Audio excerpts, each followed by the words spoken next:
Visit our website startupstories.in for more inspirational stories and updates from the startup world.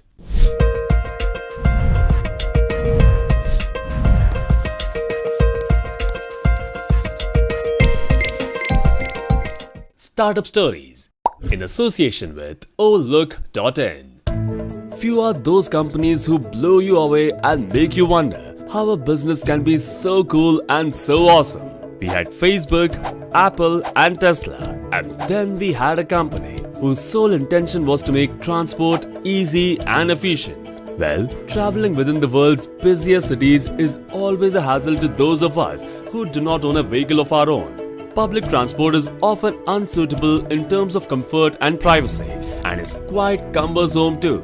It also does not cater to specific times or immediate needs of travel within a city. However, there is one company that is trying its best to overcome this hurdle. This is the company which has not just ensured our commute is hassle-free, but also made sure that it's economical and luxurious. Today, we are talking about the success story of the world's biggest taxi network company, Uber, which is the brainchild of Travis Kalanick and Garrett.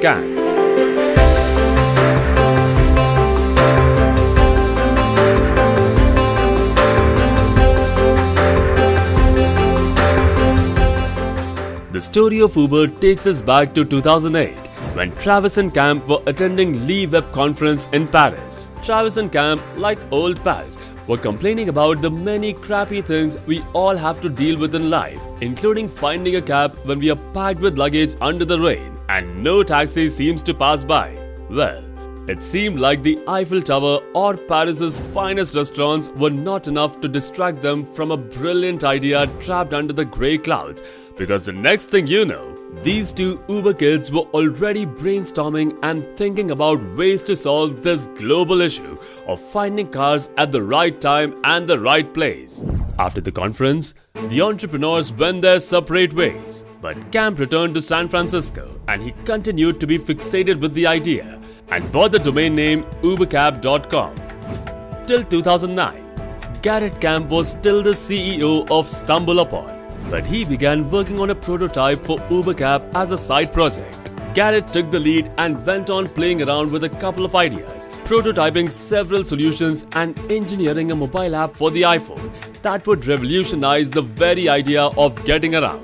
Initially, the idea was for a timeshare limo service that could be ordered via an app. Well, it did not take long before Travis joined the ride to work with him as the chief incubator. The service was tested in New York in early 2010 using only 3 cars, and the official launch took place in San Francisco later in May.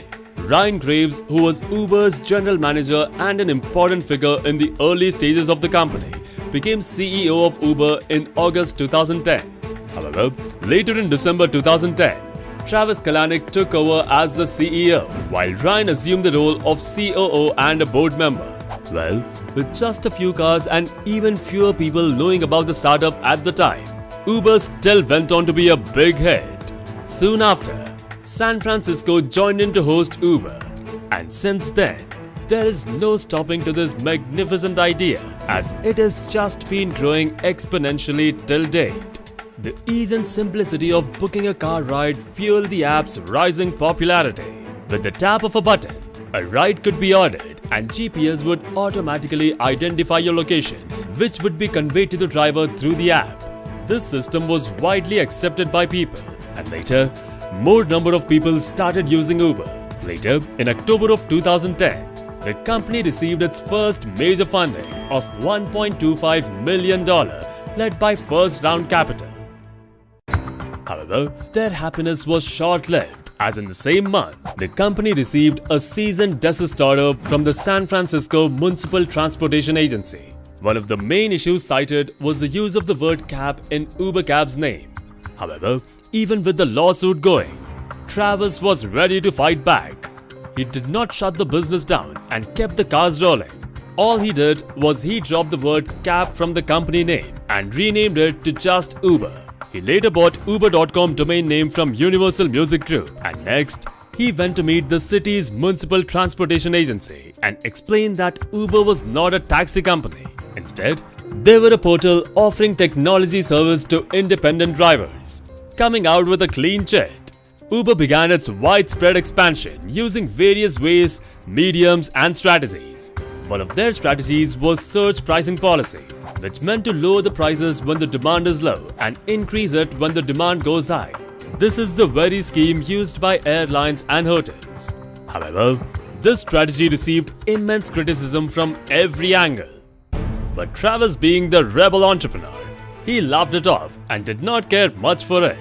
Rather, he was focusing mostly on business expansion to multiple cities and countries. Starting May 2011, the company began expanding into a new city every month across the United States, and by the year end, they began expanding internationally as well.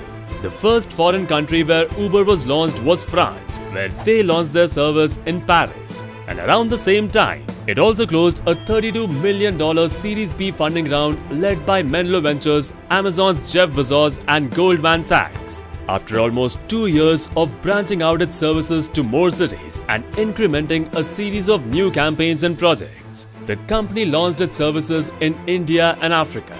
The move occurred in August 2013 after Google Ventures invested a whopping $258 million into the company as part of a Series C funding round. Now, as Uber grew internationally, it also began experiencing disputes with governments, taxi companies, competitors, critics, and many others in a lot of regions. There have been many protests, and a lot of violence has also been seen at various levels. Failing to resolve the issues, many cities have also asked for a complete shutdown of the service.